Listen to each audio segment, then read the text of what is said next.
que, que, que la señora deja de interrumpirnos. Gracias. Ok. Hermano Eric Briones, de Pedro Maldonado, no sé cómo se llama. Vicente, a ver, Pedro, no recuerdo. Uno es Pedro Vicente. Hermano Eric, por favor. Pedro Vicenzo de la Mala Testa. Diríjanos en oración, por favor, para empezar.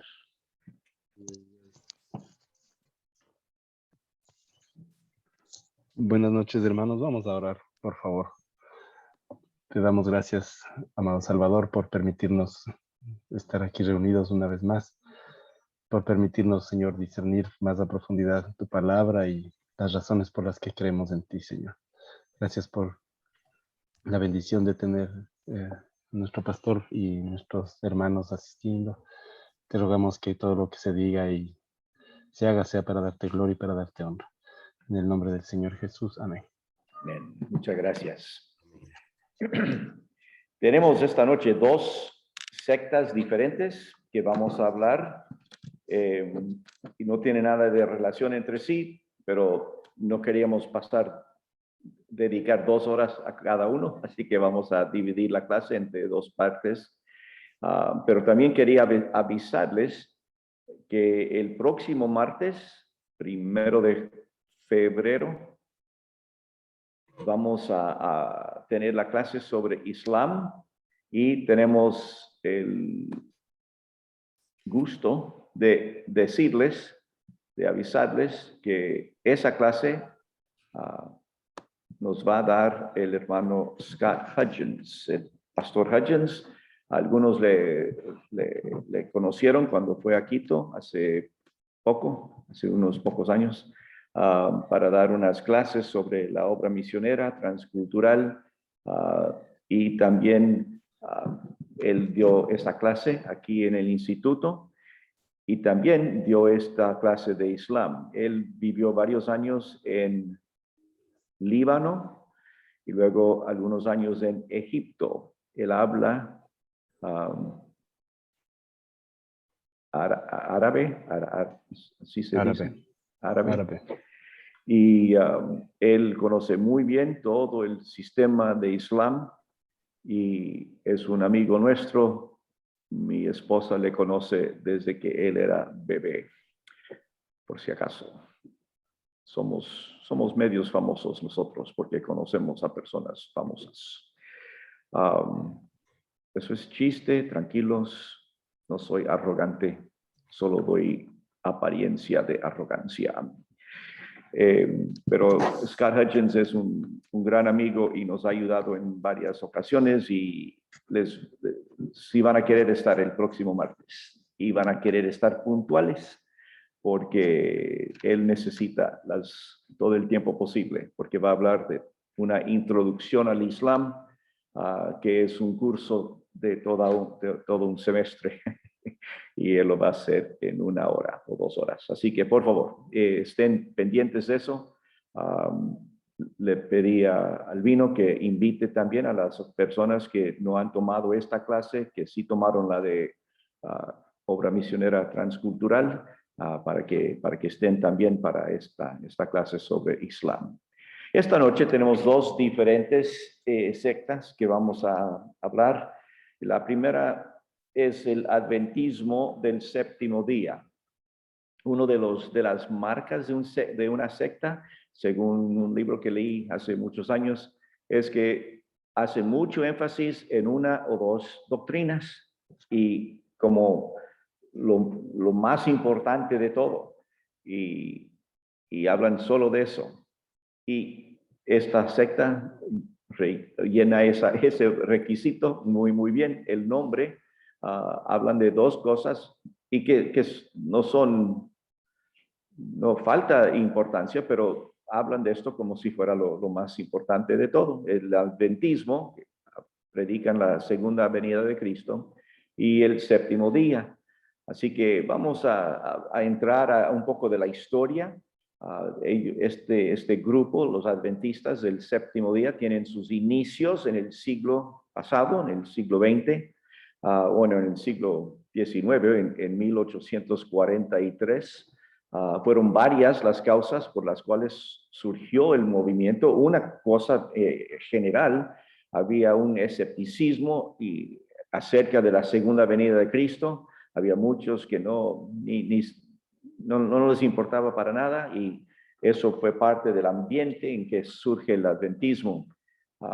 Cuando hablamos de sectas, siempre hay que saber algunas personajes específicos que han participado en levantar estas doctrinas raras.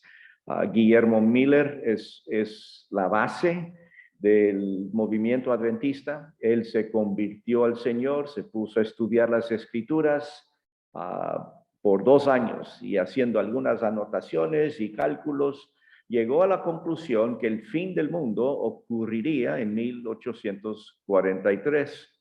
A pedido de un amigo de él, en 1831, él expuso públicamente su punto de vista.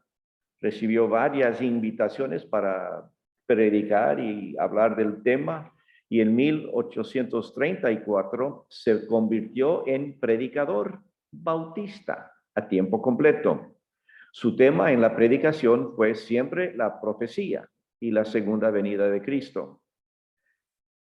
Él concluyó que el Señor regresaría el 21 de marzo de 1843, o entre entre el 21 de marzo de 1843 y el 21 de marzo de 1844. Esta fecha él la encontró basándose en Daniel capítulo 9, un pasaje donde se encuentra la profecía de las 70 semanas, las cuales abarcan el momento que se ordena la reconstrucción de Jerusalén hasta el momento en que el ungido de Dios será cortado.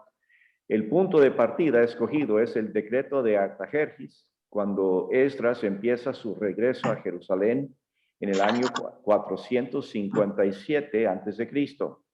Miller concluyó que un día es igual a un año, así que 7 por 70 es 490. 490 menos 457 es 33 después de Cristo. Como Daniel 8 alude a la purificación del santuario dentro de 2300 noches y mañanas, Miller equipara a la purificación con la segunda venida y toma el mismo punto de partida. Entonces, 2300 menos 457 equivale a 1843. El versículo 14 de Daniel 8 dice: hasta 2300 tardes y mañanas, luego el santuario será purificado. Como no sucedió el previsto retorno de Cristo a la tierra, el movimiento decreció. Imagínate. Miller reconoció públicamente que se había equivocado.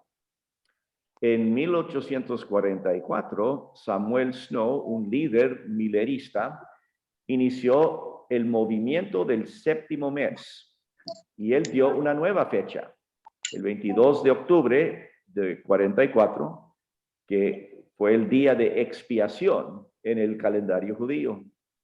Como tampoco sucedió, a ese día se le llamó el gran chasco o la gran desilusión.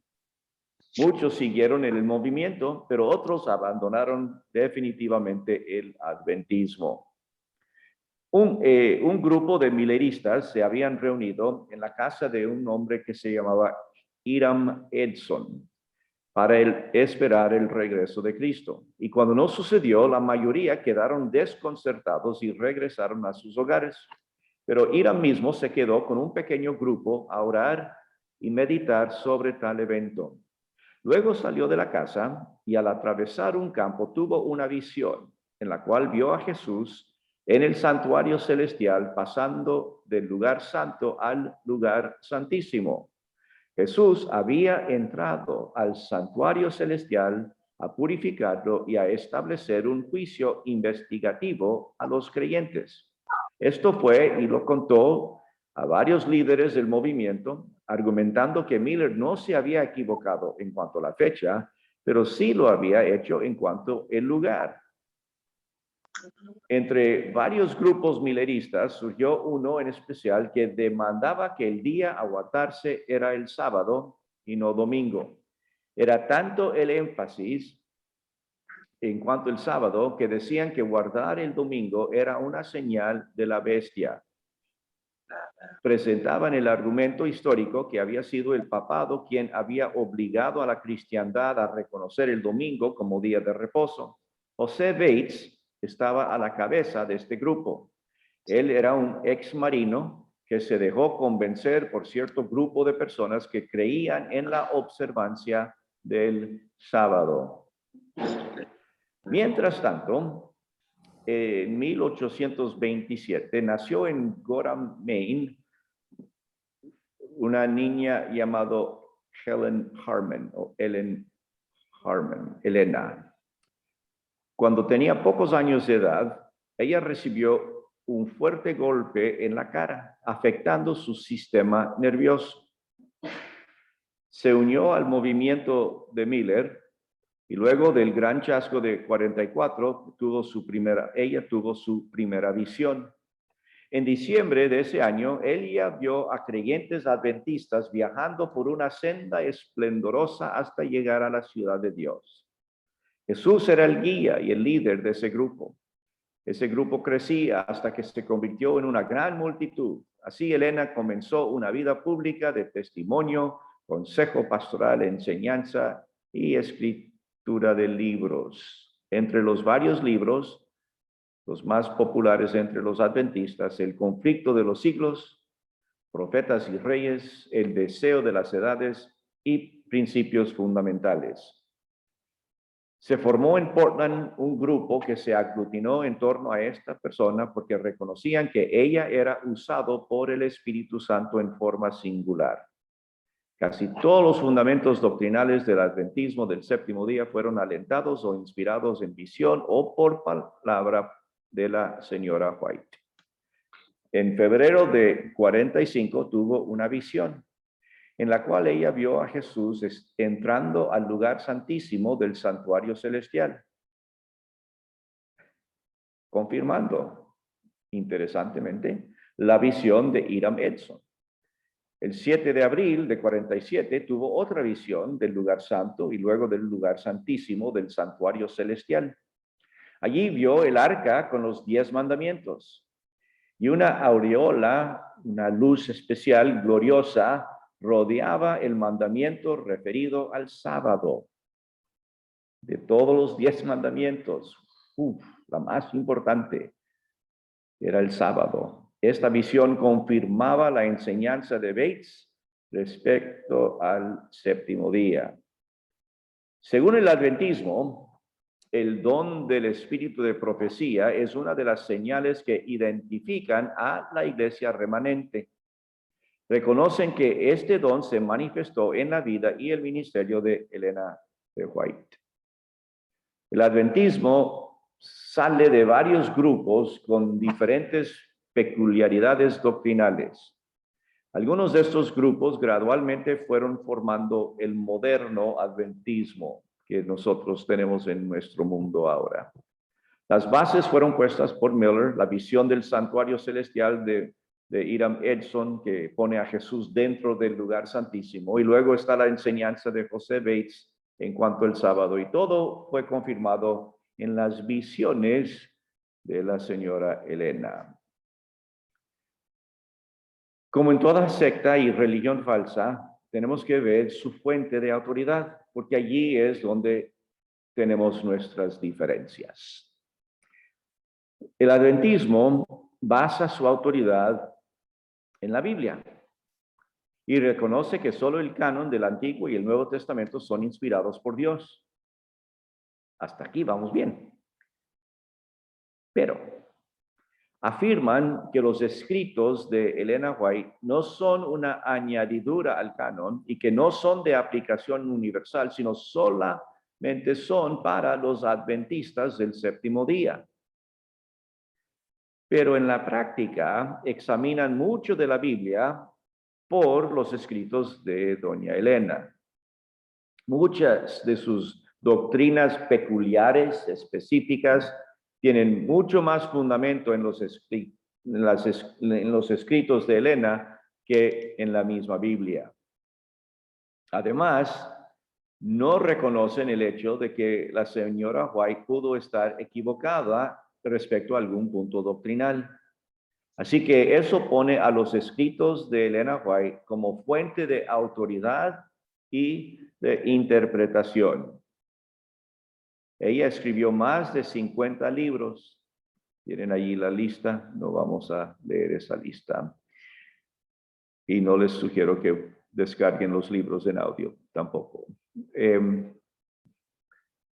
Va a haber un virus en su computadora bautista. ¿Cuáles son las doctrinas peculiares? Esto del juicio investigativo, una cosa completamente fuera de la Biblia. No, nada tenemos ni cerca de eso en la palabra de Dios. Esta enseñanza de que Jesús, como parte de su obra redentora, ha estado conduciendo un juicio investigativo o un juicio investigador en el santuario celestial a partir de 1844. Esta doctrina fue formulada después de que el retorno de Cristo no ocurrió en la fecha que habían señalado, 22 de octubre de 44. Así que en vez de admitir que se equivocaron, decidieron cambiar la cosa y decir que Él no vino acá, sino pasó del lugar santo al lugar santísimo. La doctrina adventista considera que este juicio investigativo que Cristo conduce en el santuario celestial es parte de su obra redentora. Yo quiero recordarles lo que dice la Biblia. En Juan 19:30, cuando Jesús hubo tomado el vinagre, dijo, tetelestai, consumado es. Y habiendo inclinado la cabeza, entregó el Espíritu. La obra de Cristo se concluyó, se consumó, se terminó. Todo lo que tenía que pasar para redimirnos, Cristo hizo en la cruz de Calvario. No necesita más obra redentora. Como vimos la semana pasada, no necesitaba de una corredentora, tampoco. La obra de Cristo está concluida. Hebreos 10:12 dice, pero Cristo, habiendo ofrecido una vez para siempre, un solo sacrificio por los pecados, se ha sentado a la diestra de Dios. Él ofreció un solo sacrificio y se sentó. No entró a un lugar especial, celestial, un lugar diferente para hacer un juicio, el santuario celestial para hacer un juicio investigativo. No, cuando él terminó, él se sentó a la diestra de Dios. Consumado es. En el libro El Gran Conflicto, Elena White explica de este juicio que Cristo supuestamente está conduciendo en los días presentes. Dice, a medida que los libros de registro se van abriendo en el juicio, las vidas de todos los que hayan creído en Jesús pasan ante Dios para ser examinadas por Él. En caso de que alguien tenga en los libros de registro pecados de los que no se haya arrepentido y que no hayan sido perdonados, su nombre será borrado del libro de la vida y la mención de sus buenas obras será borrada de los registros de Dios. A todos los que se hayan arrepentido verdaderamente de su pecado, a los que hayan aceptado con fe la sangre de Cristo como su sacrificio expiatorio, se les ha inscrito el perdón frente a sus nombres en los libros del cielo. como llegaron a ser partícipes de la justicia de Cristo y su carácter está en armonía con la ley de Dios, sus pecados serán borrados y ellos mismos serán juzgados dignos de la vida eterna.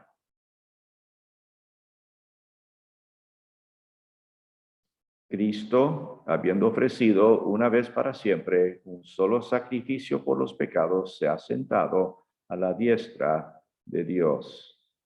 Justificados, pues, por la fe, tenemos paz para con Dios. Nosotros tenemos vida eterna, no porque somos perfectos y no porque cada pecado hemos confesado y hemos sido perdonados.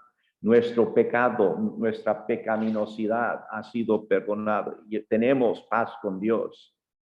La vida aquí, la vida de santidad, la vida de cristianismo, la vida del discipulado, sí es una batalla continua y sí debemos estar confesando pecados, sí debemos estar reuniéndonos con el Señor y volviendo a estar en paz con Él.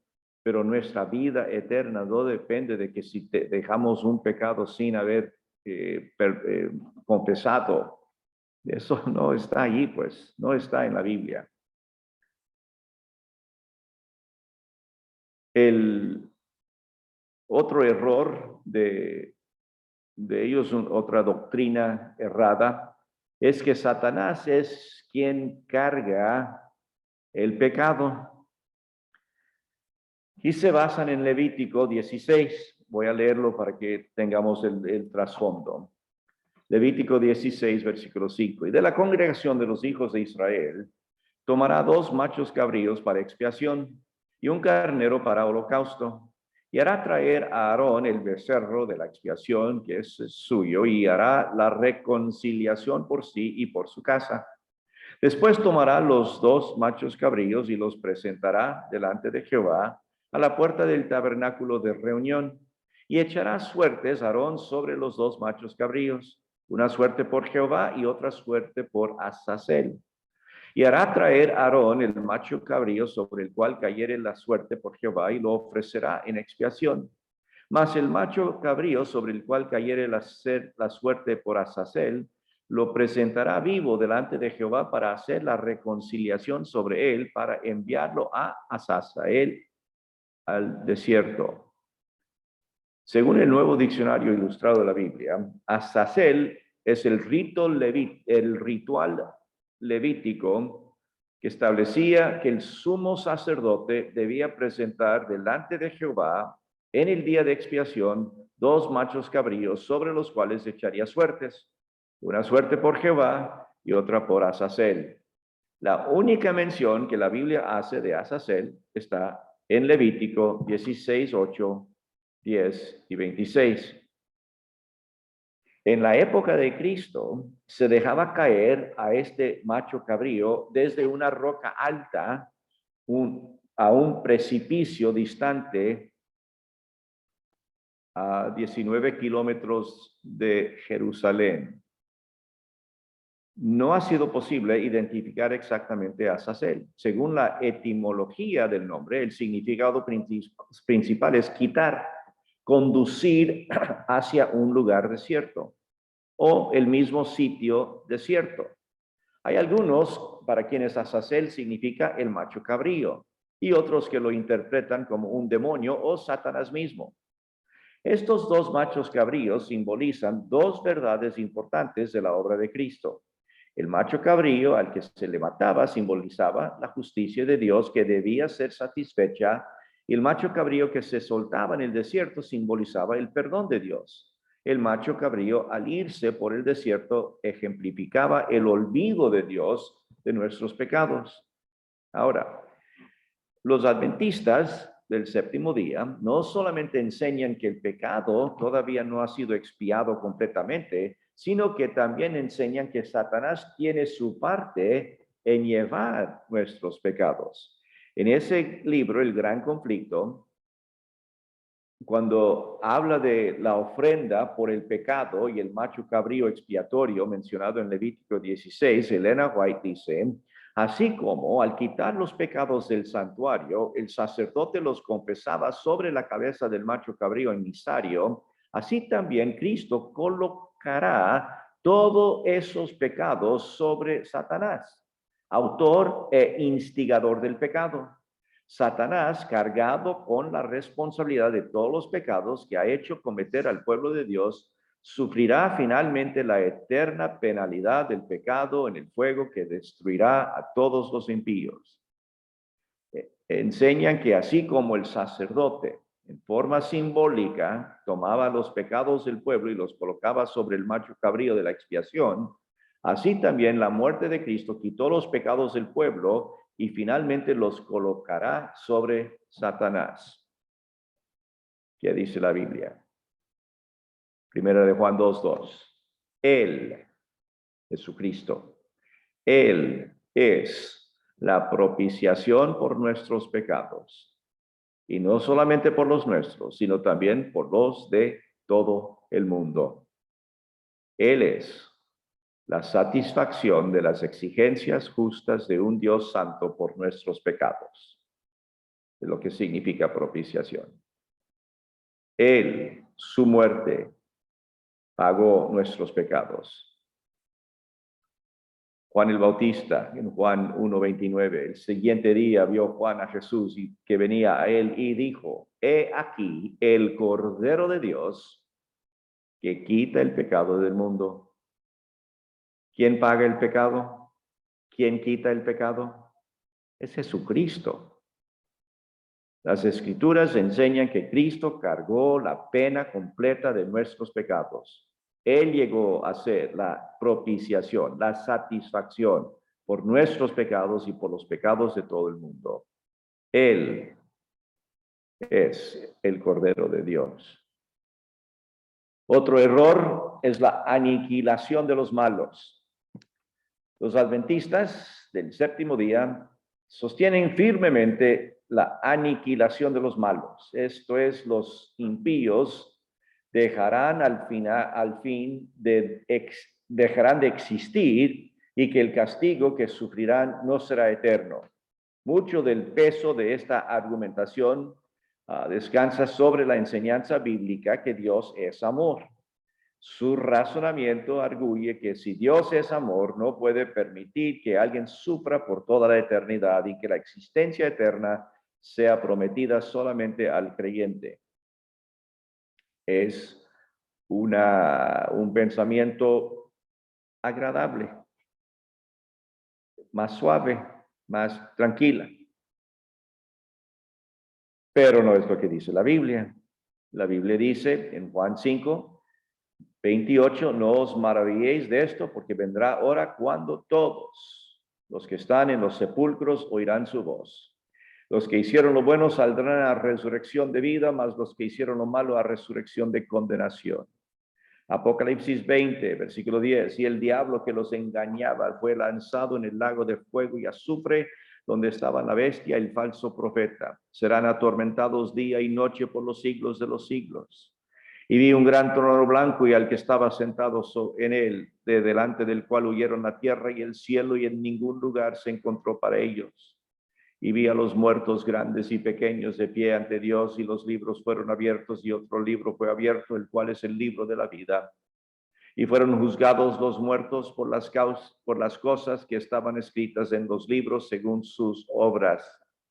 Y el mar entregó los muertos que había en él, y la muerte y el Hades entregaron los muertos que había en ellos. Y fueron juzgadas cada uno según sus obras, y la muerte y el Hades fueron lanzados al lago de fuego. Esta es la muerte segunda. Y el que no se halló inscrito en el libro de la vida fue lanzado al lago de fuego. Y en 2 Tesalonicenses 1:8, en llama de fuego para dar retribución a los que no conocieron a Dios ni obedecen al evangelio de nuestro Señor Jesucristo, los cuales sufrirán pena de eterna perdición, excluidos de la presencia del Señor y de la gloria de su poder. Eterna perdición. Mateo 25:41, entonces dirá también a los de la izquierda, apartados de mí, malditos, al fuego eterno preparado para el diablo y sus ángeles. La palabra de Dios revela claramente que los incrédulos sufrirán un castigo eterno. Otro error, el sueño del alma. Los adventistas también enseñan la doctrina conocida como el sueño del alma. Esta es una creencia de que no hay existencia consciente en el lapso de tiempo comprendido entre la muerte física y el momento de la resurrección de los muertos. Ellos enseñan que ningún creyente, mientras vive en este mundo, tiene en realidad la vida eterna, por cuanto tal cualidad de vida no le será dada hasta que haya resucitado de la tumba. Los adventistas fundamentan su enseñanza de la inconsciencia de los muertos en una declaración bíblica que dice en Eclesiastés 9:5, los muertos nada saben. Nunca se basa una doctrina sobre una frase extraída de su contexto. El libro de Eclesiastés es un libro de sabiduría humana y todo tiene el punto de vista de la sabiduría humana, no es el punto de vista de Dios. Lo que sabemos de Dios, sabemos de su Hijo, Jesucristo, y Él nos dice, nos habla de este tema en Lucas 16, empezando en versículo 19, las mismas palabras de Jesucristo. Había un hombre rico que se vestía de púrpura y de lino fino y hacía cada día banquete con esplendidez. Había también un mendigo llamado Lázaro que estaba echado a la puerta de aquel lleno de llagas y ansiaba saciarse de las migajas que caían de la mesa del rico, y aún los perros venían y le lamían las llagas. Aconteció que murió el mendigo y fue llevado por los ángeles al seno de Abraham, y murió también el rico y fue sepultado. Y en el Hades alzó sus ojos, estando en tormentos, y vio de lejos a Abraham y a Lázaro en su seno. Entonces él, dando voces, dijo: Padre Abraham, ten misericordia de mí, y envía a Lázaro para que moje la punta de su dedo en agua y refresque mi lengua, porque estoy atormentado en esta llama. Pero Abraham le dijo: Hijo, acuérdate de que recibiste tus bienes en tu vida y Lázaro también males, pero ahora este es consolado aquí y tú atormentado. Además de todo esto, una gran sima está puesta entre nosotros y vosotros, de manera que los que quisieren pasar de aquí a vosotros no pueden, ni de allá para pasar para acá. Entonces le dijo: Te ruego pues, Padre, que le envíes a la casa de mi padre, porque tengo 5 hermanos, para que les testifique, a fin de que no vengan ellos también a este lugar de tormento. Y Abraham le dijo: a Moisés y a los profetas tienen, óiganlos. Él entonces dijo: No, padre Abraham, pero si alguno fuere a ellos de entre los muertos, se arrepentirán. Mas Abraham le dijo: Si no oyen a Moisés y a los profetas, tampoco se persuadirán, aunque alguno se levantare de los muertos. Muy claro lo que dice Jesús acerca de lo que pasa después de la muerte. No hay sueño de alma. La observancia del sábado, por supuesto, es una de sus grandes doctrinas. Son los adventistas del séptimo día. Ponen mayor énfasis en esta doctrina que en cualquier otra. Lo que más inquieta no es precisamente su deseo de adorar en un día diferente, sino que ellos conceptúan la observancia de este día, que ellos creen y están convencidos que lo que hacemos en cuanto a esto determina la salvación. La relación de una persona con el Señor, su salvación misma, depende de la observancia de leyes, específicamente la ley del sábado. La Biblia dice, Romanos 3:19, pero sabemos que todo lo que la ley dice, lo dice a los que están bajo la ley, para que toda boca se cierre y todo el mundo quede bajo el juicio de Dios, ya que por las obras de la ley ningún ser humano será justificado delante de él, porque por medio de la ley es el conocimiento del pecado. Pero ahora, aparte de la ley, se ha manifestado la justicia de Dios, testificada por la ley y por los profetas. La justicia de Dios por medio de la fe en Jesucristo, para todos los que creen en él, porque no hay diferencia, por cuanto todos pecaron y están destituidos de la gloria de Dios, siendo justificados gratuitamente por su gracia mediante la redención que es en Cristo Jesús, a quien Dios puso como propiciación por medio de la fe en su sangre, para manifestar su justicia a causa de haber pasado por alto en su paciencia los pecados pasados. La ley no salva. La ley nunca ha salvado. La ley no fue dada para salvar. No es su función. La ley nos es dado para mostrarnos la necesidad de salvación, para darnos el conocimiento del pecado, para darnos cuenta de que somos pecadores y que aparte de la ley no hay justicia de Dios. Testificada por la ley y los profetas, la justicia de Dios es por medio de la fe en Cristo Jesús para todos los que creen en él. Gálatas 2:16 dice, sabiendo que el hombre no es justificado por las obras de la ley, sino por la fe de Jesucristo. Nosotros también hemos creído en Jesucristo para ser justificados por la fe de Cristo y no por las obras de la ley. Por cuanto por las obras de la ley nadie será justificado.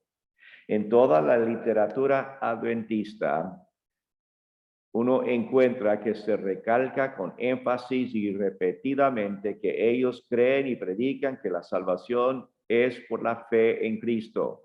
Sin embargo, a esta fe en Cristo le añaden las obras de la ley. Exactamente el error por el cual Pablo condenó a los Gálatas. Él escribió todo el libro a los Gálatas para corregir este error exactamente. No podemos añadir a la fe en Cristo las obras de la ley. Para los adventistas resulta obvio que si una persona no guarda el séptimo día, tal persona no es merecedora de la vida eterna. Por eso decimos que es una de sus doctrinas principales, porque todo depende de esto.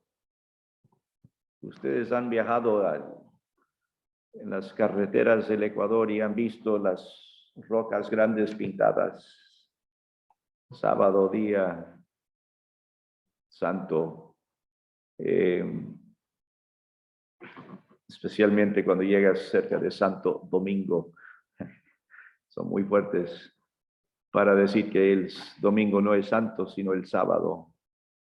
Si no guardas el séptimo día, no puedes tener vida eterna. Hasta dicen que la observancia del domingo es la marca de la bestia durante la gran tribulación.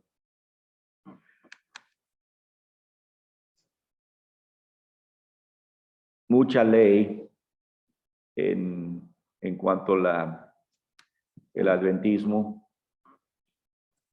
No podemos ser salvos por gracia y por la ley al mismo tiempo, según la palabra de Dios. Romanos 4:13 dice, porque no por la ley fue dada a Abraham o a su descendencia la promesa de que sería heredero del mundo, sino por la justicia de la fe.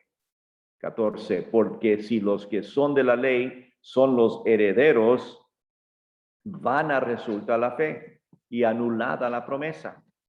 Pues la ley produce ira, pero donde no hay ley, tampoco hay transgresión. Por tanto, es por fe, para que sea por su gracia, a fin de que la promesa sea firme para toda su descendencia. No solamente para la que es de la ley, sino también para la que es de la fe de Abraham, el cual es Padre de todos nosotros. Y en Romanos 11, versículo 6 dice, y si por gracia ya no es por obras, de otra manera la gracia ya no es gracia. Y si por obras ya no es gracia, de otra manera la obra ya no es obra. O sea, tienes que decidir. ¿Eres salvo por la gracia de Dios o eres salvo por la fe? Por la ley. ¿Es por la gracia o por la ley? El sábado es para Israel, eso es claro. El sábado sí fue muy importante y es uno de los 10 mandamientos y es para Israel. En versículo 10 de Éxodo 20, los 10 mandamientos, más el séptimo día es reposo para Jehová tu Dios.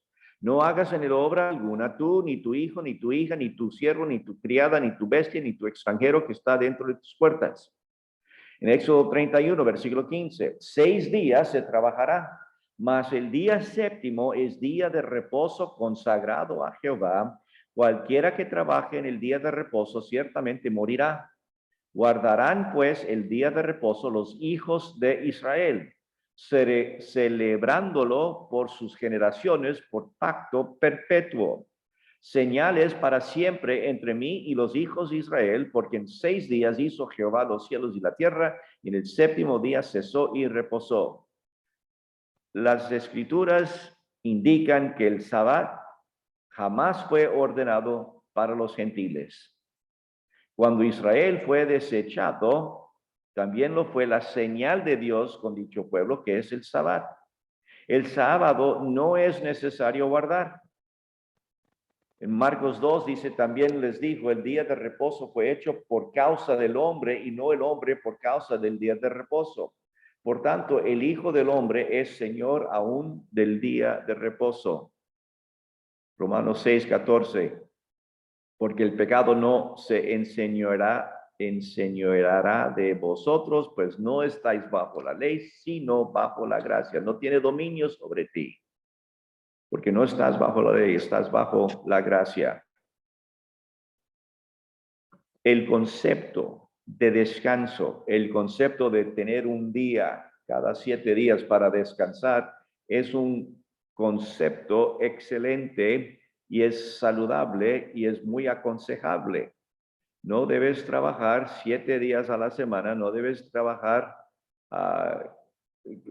todo el día y toda la noche, toda la vida. Debes tener tiempo de reposo, tiempo de descanso para que tu cuerpo pueda funcionar, para que tu mente, tus cerebros, tu alma pueda funcionar bien. Sí es bueno el descanso.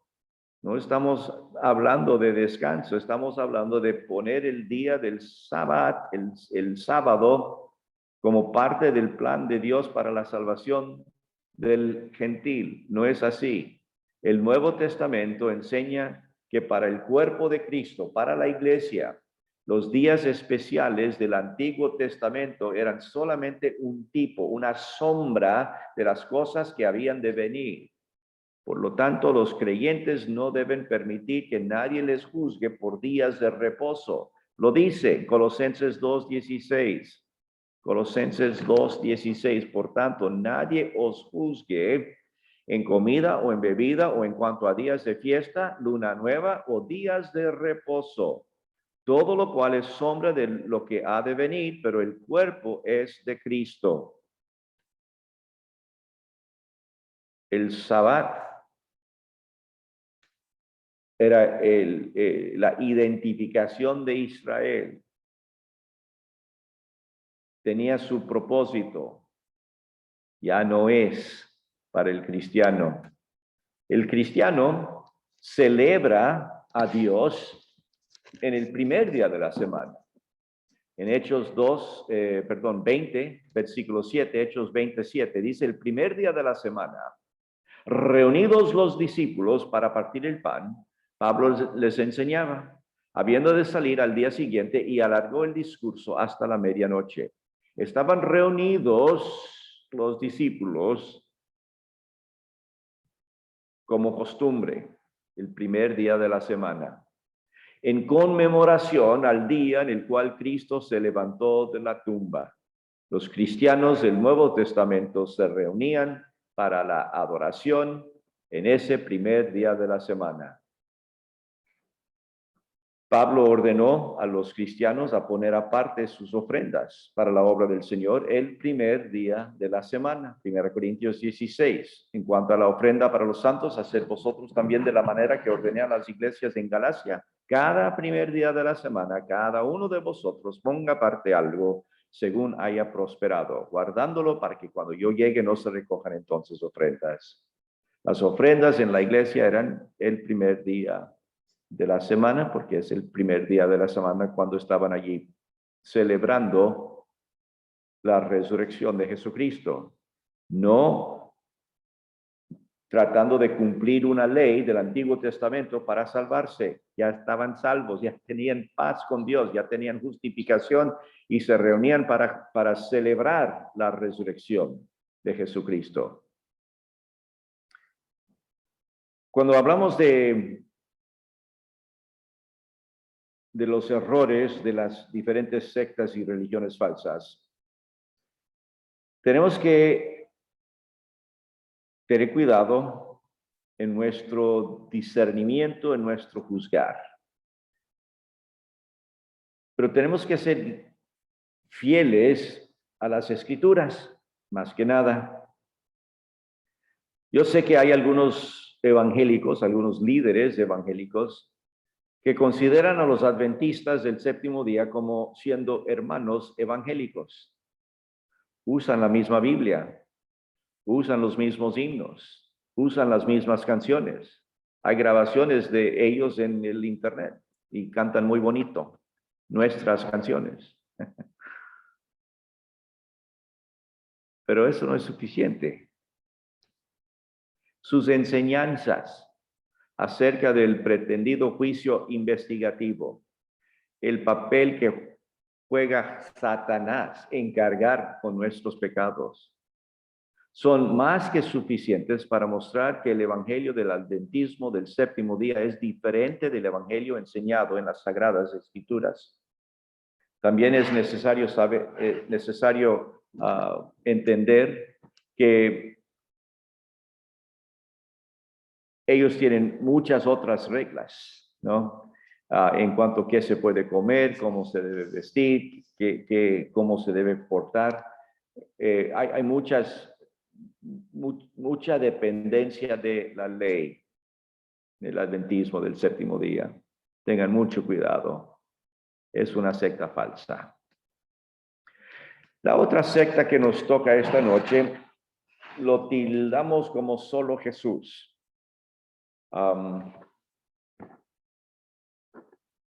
Vamos a dar una pausa aquí por unos 30 segundos porque tengo que buscar otra cosa. Un momentito, por favor.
Discúlpenme, por favor, ya estoy de regreso.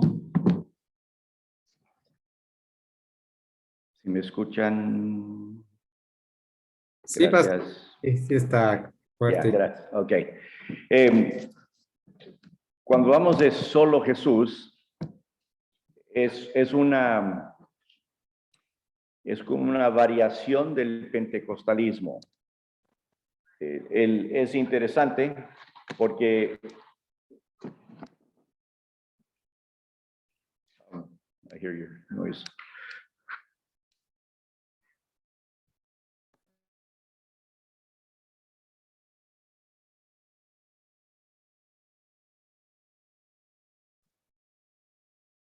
Perdón. Ok.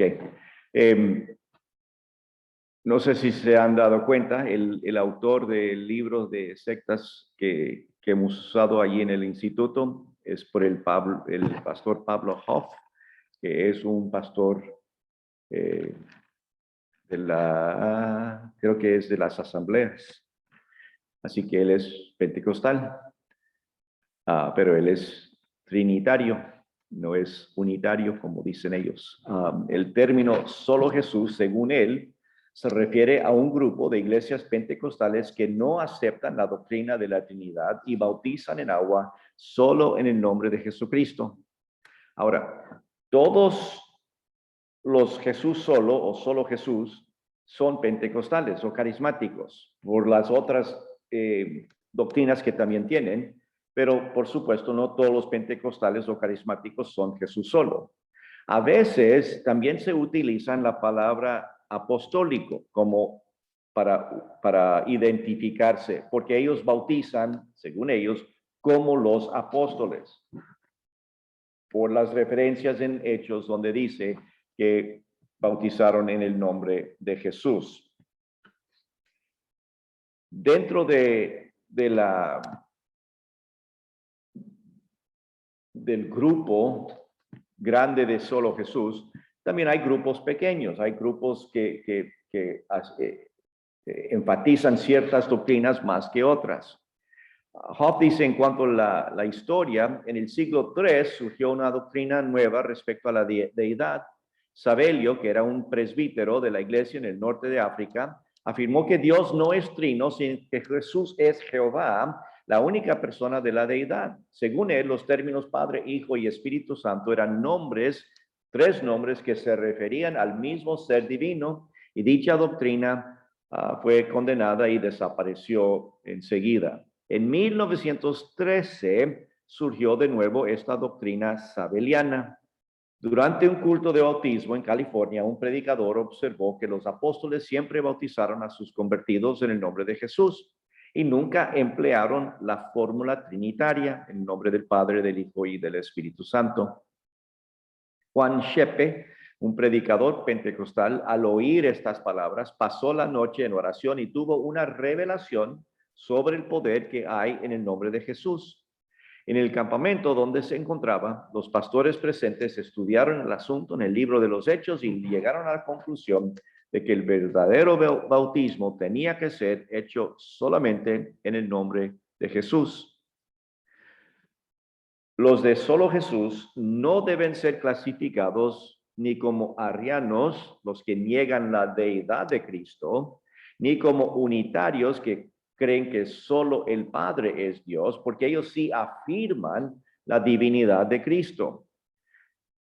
A veces se les llama unitarios porque solo usan el nombre de Jesús, pero no es así. El unitario dice que Cristo no es Dios. Ellos sí creen en la divinidad de Cristo, pero lo mezclan y dicen que Jehová es Cristo, que Cristo es Dios Padre y que llegó al mundo y Dios ahora es Cristo y después cuando salió del mundo ahora el Espíritu Santo es Dios, pero todo es Cristo. Están negando la Trinidad. Es su principal error.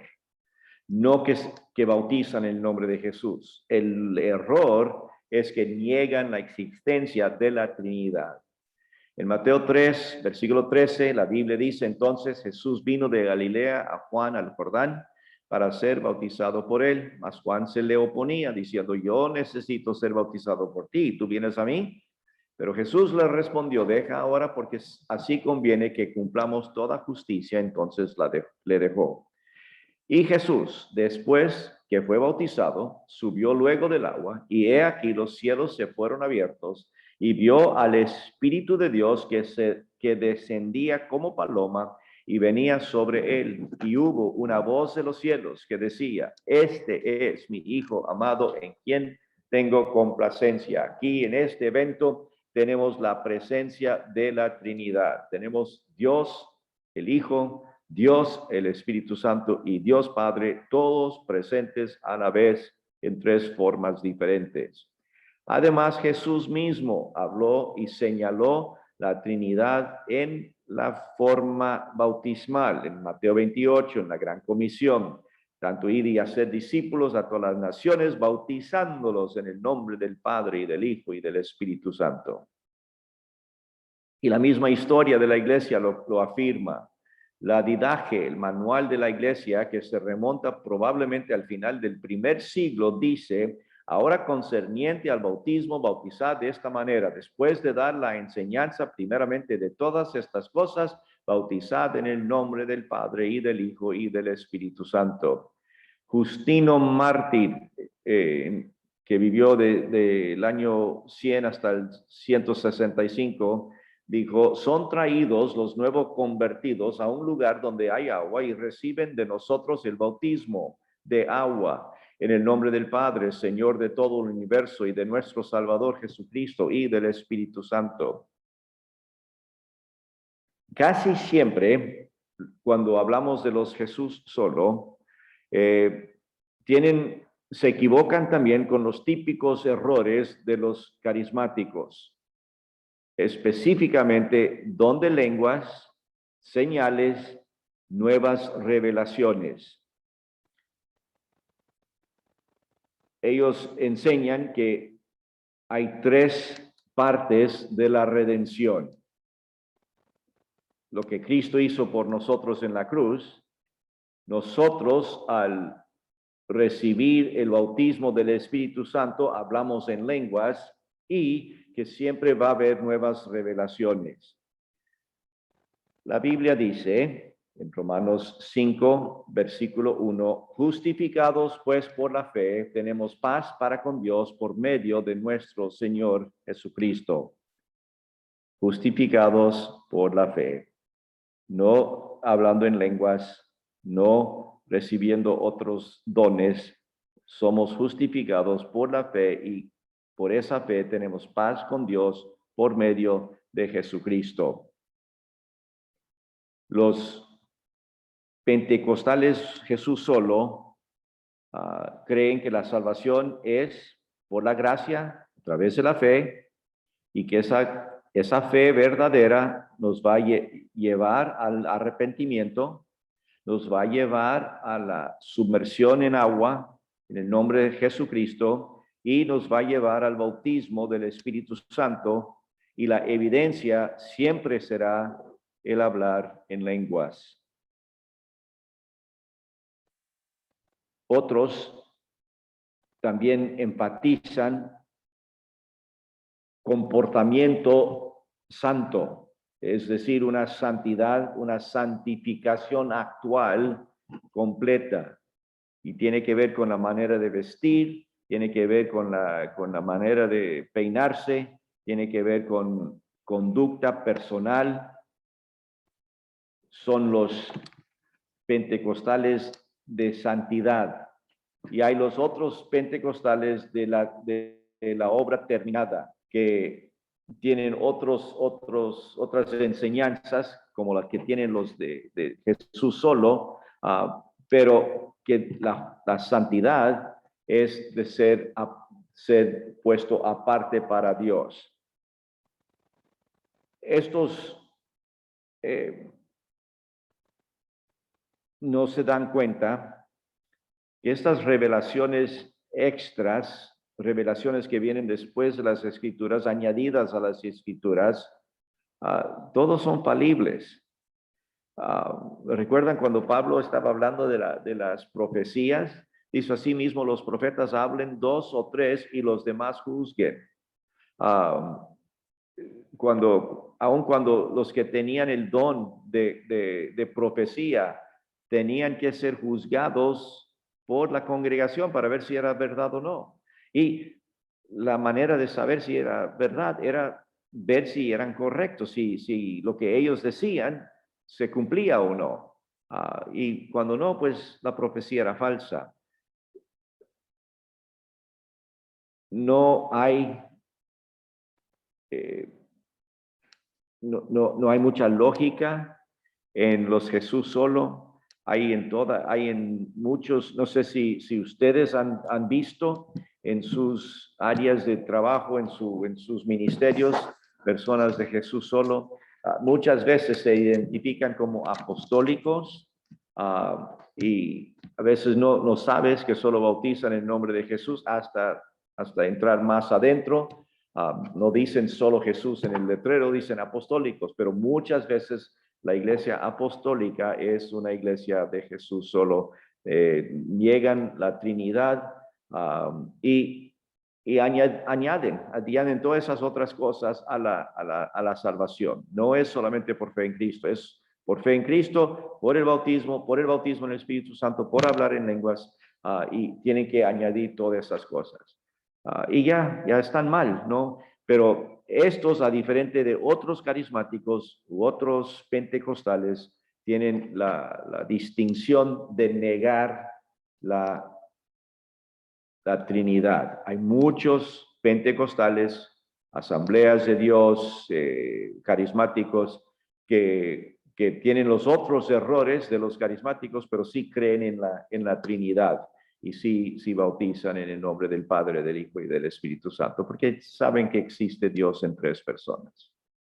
¿Alguna pregunta esta noche en cuanto a Jesús solo o en cuanto a los adventistas del 7º día?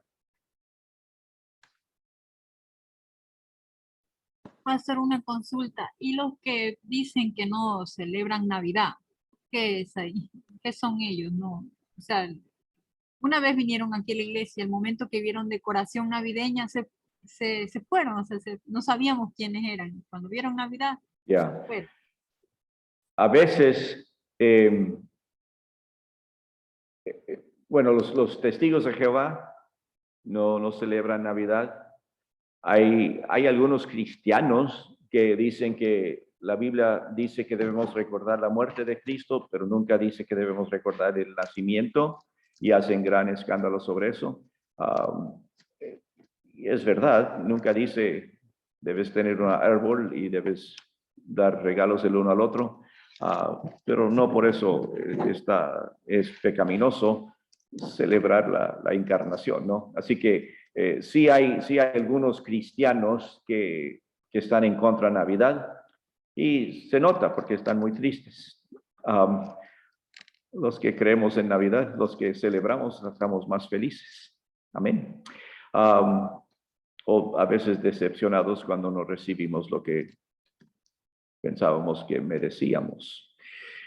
Eso es otro asunto. Eso más bien tiene que ver con el matrimonio y la vida cristiana. Eso sería otro momento.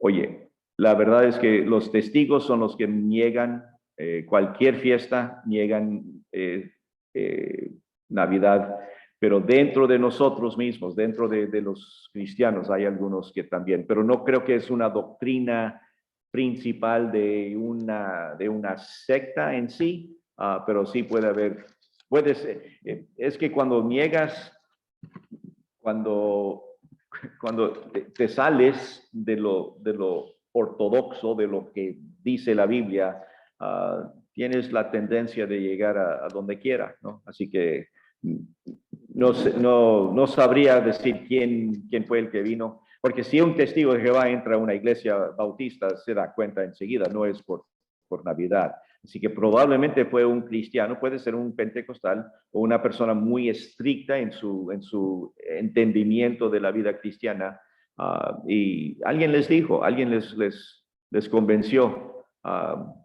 que estaba mal. y yo creo que hay algunos pastores que en verdad son tristes, son personas que no les gusta el gozo del Señor, prefieren estar en contra de todo siempre, y es una tristeza.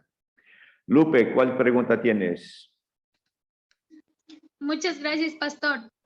No es una pregunta, es más bien una, no sé, bueno, ¿es malo no celebrar Navidad o no pasa nada? O sea, es que sí, yo conozco gente que no celebra y son creyentes, como digo, ¿no?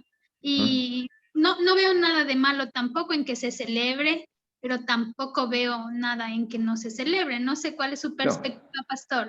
Sí, no es un asunto bíblico, ¿no? No es un asunto que tienes que hacerlo o no tienes que hacerlo.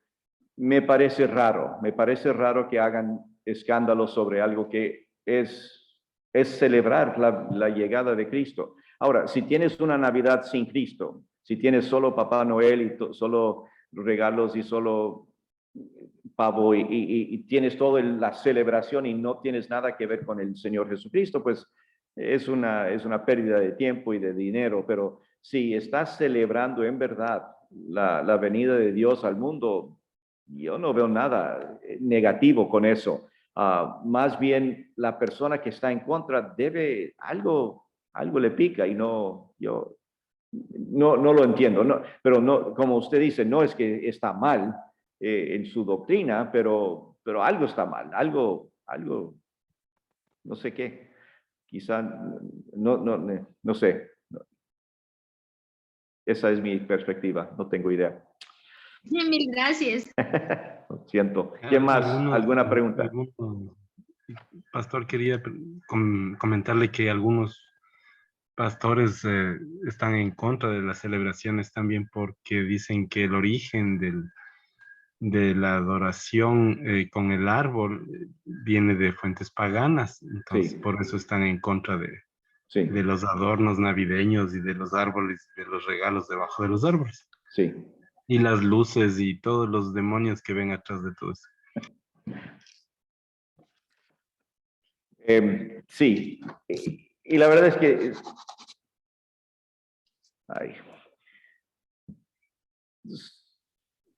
mi edad avanzada me ayuda a tomar en cuenta que algunas peleas no tengo que pelear, ¿no?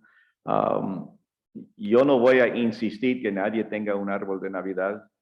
No voy a prohibir que nadie tenga un árbol de Navidad. A mí me gusta. Yo recuerdo hace muchísimos años dimos toda una presentación en la iglesia de los tres árboles en Navidad. El uno, no todo lo que no es bíblico es antibíblico, ¿ok? El hecho de que el 25 de diciembre en alguna cultura, en algún momento fue algo, y que ahora nosotros usamos ese día para celebrar a Cristo, nada que ver, ¿no? Es un día que celebramos y vamos adelante. No, me da pena cuando personas pasan toda la vida predicando en contra de todo, y es como si muy difícil encontrar felicidad en esta vida en que estamos. Yo creo que si estamos aquí, debemos ser honestos, debemos ser cuidadosos, debemos ser santos y debemos celebrar lo que se puede celebrar y dar gracias a Dios por lo bueno y lo bonito que Él hace en nosotros y por nosotros. Sí. No sé si hay alguna pregunta sobre los adventistas o los Jesús solo. Sí, pastor, es por los Estamos en adventistas. enero, no en diciembre. Sí, perdón. Pastor, sí, yo tengo familiar, o sea, conocido y un cuñado mío que es adventista. Entonces, mi pregunta es, pastor, ¿cómo puedo yo, por mi cuñado está apartado, pero él se cree que es adventista? Y alguna vez yo hablé con él del Señor, él está casado con mi hermana que es creyente. Entonces yo le decía, no, es que yo creo en este. Mi pregunta es, pastor, esto que de hoy noche usted el estudio que dio hoy, sería bueno si me recomienda algo más para yo empaparme más y decir que es una base que él está equivocada, es algo que él está equivocado. Ya. En la lista de bibliografía de la clase, busque allí, creo que hay un folleto, un libro pequeño de la Biblia dice, que habla de los adventistas, y si no, hay otros libros más gruesos que tienen una parte sobre eso. Y sí, personas que tienen familiares que quieren testificar, por eso es una de las funciones de esta clase, ¿no? Es una de las metas, es que tengamos nosotros lo necesario para contestar. No estamos para pelear, eso no gana nada, ¿no? Pero sí queremos presentar, la Biblia dice que debemos estar listos para dar defensa al Evangelio. Debemos defender lo que dice la Biblia con lo que sabemos de la Biblia, pero también con lo que sabemos de los errores, para ayudarles a ver que esto está mal. Para mí, una de las cosas que me ayuda es darles fechas. Hicimos eso en catolicismo, ¿no? Que la asunción de María no se decidió hasta el siglo XX o el siglo XIX, y todos esos 20 siglos sin esa doctrina que es tan importante para ellos, se ve que todo está inventándose, ¿no? Todo es imaginado.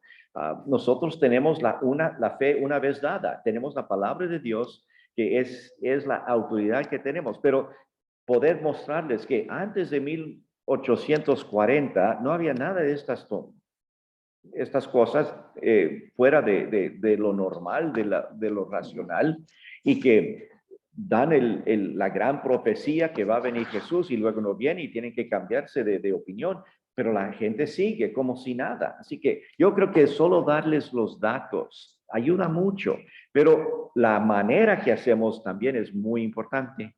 Cómo tratas a tu prójimo, especialmente siendo familiar, siendo hermano o siendo cuñado, hay que tener mucho cuidado, ¿no? Porque no queremos ofender y correrles el evangelio, queremos atraerles al evangelio, queremos mostrarles que la Biblia es verdad, que la Biblia muestra el camino al cielo y que la ley ya se cumplió, la ley se cumplió en Cristo, Él ahora nos ofrece vida eterna porque no podemos cumplir con la ley, no podemos cumplir con todos esos detalles de la alimentación del Antiguo Testamento, ya no tiene que ver con nosotros. No por eso vamos a burlarnos de ellos, pero tampoco vamos a quedarnos en ignorancia, queremos mostrarles las verdades. Así que sabiendo algo como hemos visto esta noche, un poquito más de detalles de fechas y de errores y mostrarles con la Biblia lo que es verdad, es lo mejor que uno puede hacer para un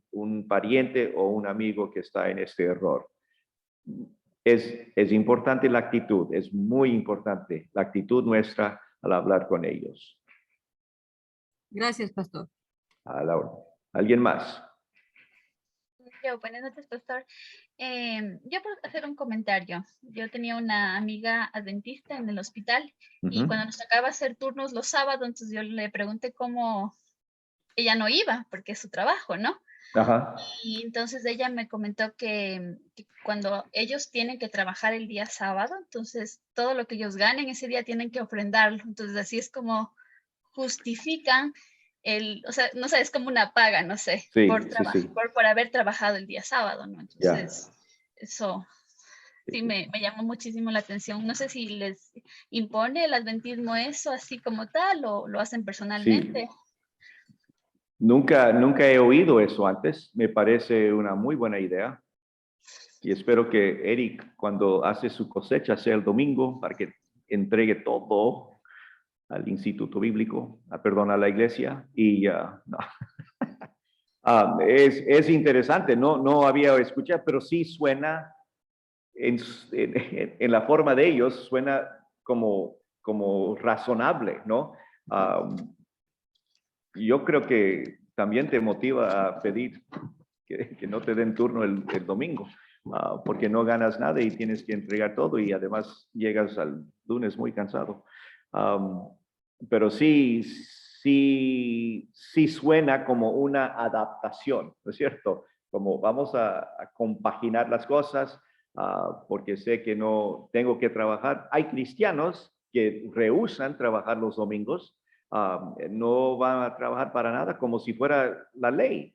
El domingo nunca fue día obligatorio de descanso. El día de domingo fue declarado como celebrar la resurrección de Cristo. ¿Cuántos pastores descansan todo el día domingo? Para algunos es el único día que trabajan, mucho menos van a descansar. Así que ¿cómo confundir el día del sábado y la función del sábado con el domingo tampoco es lo correcto. Nosotros celebramos el domingo, no necesariamente no trabajamos. Ahora, para celebrar sí tenemos que ir al templo con la congregación y sí se entiende que el cristiano fiel va a querer no trabajar en su trabajo el domingo para poder estar con los hermanos, pero el trabajar el domingo tampoco es pecado, no estás pecando contra Dios por tener que suplir las necesidades de tu familia. Vamos adelante con esto, ¿no? Yo creo que un cristiano sabio va a tratar de tener va a tratar de tener un trabajo donde su día libre no es, o que no tenga que trabajar todos los domingos, ¿no? Va a poder trabajar cuando, y eso de la medicina creo que es de turnos y a veces sí, a veces no. Pero dar todo lo que ingresa ese día parece buena cosa para la iglesia, ¿no? Pero no creo que se encuentra en la Biblia. Yo solo quiero hacer un comentario adicional nada más. Sí, señor. Creo que tenemos la bendición al ser cristianos evangélicos con buena doctrina de no complicarnos tanto la vida. Yo creo que es más simple, más sencillo, más práctico, más todo ser cristiano que ser cualquiera de las otras cosas. Porque creo que se complican demasiado. Sí. Cosa tras cosa y tienen que inventarse otra cosa para tapar la otra, porque se abre otro hueco por allá y después otro por acá y es un relajo. Entonces yo me siento contento por aprender de esto y creo que es más fácil, más sencillo. Muy bien. Creo que cuando empezamos una nueva iglesia vamos a ponerle nombre, los no complicados. Chévere. Bueno, Chévere. es una buena observación, Juan Carlos, porque sí, para nosotros es por la gracia, vamos a crecer. Sí, queremos ser santos, queremos santificarnos, queremos crecer en la santificación, pero no es por cumplir las reglas, ¿no? De vestirse de esa forma y que no hacer esto y no cantar eso. Tranquilos, vamos, deje que la gracia de Dios nos llene y vamos a llegar a vivir esa vida no complicada. Muy bien. Y los calvos sabemos de no complicar la cosa. No tenemos que gastar tiempo en peinarnos. Bien, ¿qué más? Es económico. ¿Alguna otra cosa? ¿Alguna otra observación? ¿Ustedes cuántos conocen a un adventista? Ok. ¿Cuántos han testificado a un adventista? Sigan testificándoles, ¿no? Si están dependiendo de sus obras, eso no es por gracia. Pueden ser buena gente y pueden entender mucho de la Biblia, pero si están dependiendo de eso no es la salvación bíblica. Hay que confiar en lo que Cristo hizo. Sigan testificándoles. Jesús solo. ¿Cuántos conocen a alguien de esa rama? Hay más, por lo que veo yo sé que hay algunos en Santo Domingo de los Colorados. Tienen mucha, no sé si en otras partes, pero sé que hay allí algunos. En Machala hay fuertes iglesias de esa tendencia. ¿Alguien algún comentario sobre ellos que ustedes saben? ¿Han visto lo que vimos esta noche? La manera de vestirse y cumplir con las reglas y todo eso. Yo tengo una, pastor. ¿Ya? Bueno, Buenas noches con todos, hermano. Referente a esa pregunta, claro, sí. Por acá, por mi barrio, teníamos una integrante de la congregación y bueno, como usted mismo nos acabó de enseñar y claro, un poco ya se llega a saber sobre aquellas personas. Jesús solo, bueno, son muy carismáticos, llegan a enseñar sobre eso y sobre usar correctamente la propiedad de Jesús solo, nada más. Entonces, bueno, una hermana de nuestra congregación eh, llegó a pasar por una de unos casos y bueno, después de un tiempo se separó, se alejó, mejor dicho, de la congregación y después, bueno, tuvieron problemas hasta con su hogar y todo y hasta el último, que será unos 5 o 6 meses atrás, se divorció de su esposo porque claro, el esposo también era de nuestra congregación y según en la congregación de ellos, tienes que acatar las reglas que acá enseñan. Si es que tú no sigues estas reglas, en este caso, tu esposo tiene que estar aquí. Y si es que tu esposo no sigue a solo Jesús, está mal. Entonces, una opción les había dado, bueno, un comentario que habían dicho es que tiene que alejarse, tiene que separarse, que eso no afecta a nada y que eso es bueno. Y entonces terminó el hogar de ella y bueno, hasta ahora que yo sepa, vive separada de su esposo y es triste, pero claro, hasta el día de hoy ella sigue, claro, en esa denominación porque ella afirma de que ahí es donde ella realmente se siente viva, se siente bien, ¿sí? Y bueno, donde como dicen nosotros, como aliancistas, en este caso como personas que seguimos la palabra del Señor, todo eso, y no solo a nosotros, sino que decía que a todos los que aprendemos de la palabra del Señor correctamente, bueno, nos había denominado personas sectas que están muertos espirituales y bueno, un par de cosas más. Pero bueno, eso pasa de que, claro, tienen que seguir ciertas reglas también, como acabo de decir un hermano también, que deben seguir ciertas normas y si es que no se sigue, claro, están mal. Entonces, eso le puedo comentar. Ya, muchas gracias, David. Sí, es una tristeza tremenda, ¿no? Escuchar que para ellos está bien, ¿no? Está bien el destruir el hogar a nombre de su doctrina exagerada, ¿no? Es triste eso. ¿Alguien más?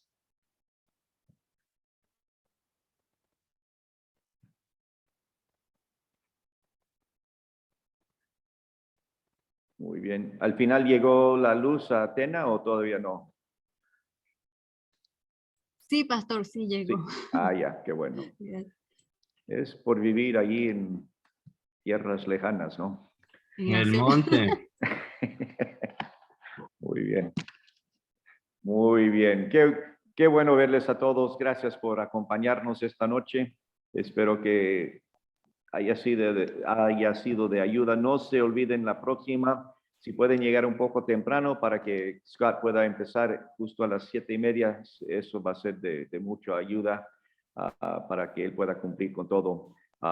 Los que no le conocen les va a encantar. Tiene una manera muy buena de enseñar. Tiene, además de hablar árabe, también habla español y algo de inglés. Parece vikingo en miniatura. Tiene barba roja. Es buena gente, les va a gustar. Espero que, y van a aprender mucho lo de Islam. Y tenemos que saber de Islam. Si no sabemos de nada más, tenemos que saber de los católicos, porque son los que están por todas partes, y tenemos que saber de los islámicos, porque ellos van a estar en todas partes. Están creciendo locamente por todo el mundo y entendiendo un poco su motivación nos va a ayudar mucho. Así que, por favor, estén aquí la próxima semana y Dios mediante nos veremos y seguiremos estudiando juntos. ¿De acuerdo? Bien, vamos a orar pidiendo la bendición de Dios. Padre Celestial, te doy gracias por el momento que hemos pasado juntos. Gracias por mis hermanos que en muchas partes diferentes, en diferentes zonas del Ecuador y de otros países, están reuniéndose con el afán, con el deseo, con la motivación de conocerte a ti mejor y conocer tu palabra para poder compartir con personas que están en error, que están confundidos, están como les han mentido, están en error y queremos ayudarles, queremos que entiendan lo que tú has hecho y lo que tú quieres hacer. Pido tu bendición, Padre, que nos des la actitud correcta en testificarles, que podamos hablarles con mucho amor, con ternura, mostrándoles tu palabra para que puedan entender quién eres y cómo tú quieres salvar a todo aquel que viene con fe a ti. Te pido tu bendición, Padre. Gracias por este tiempo y por tus bendiciones. En el nombre de Jesús. Amén. Muchas gracias.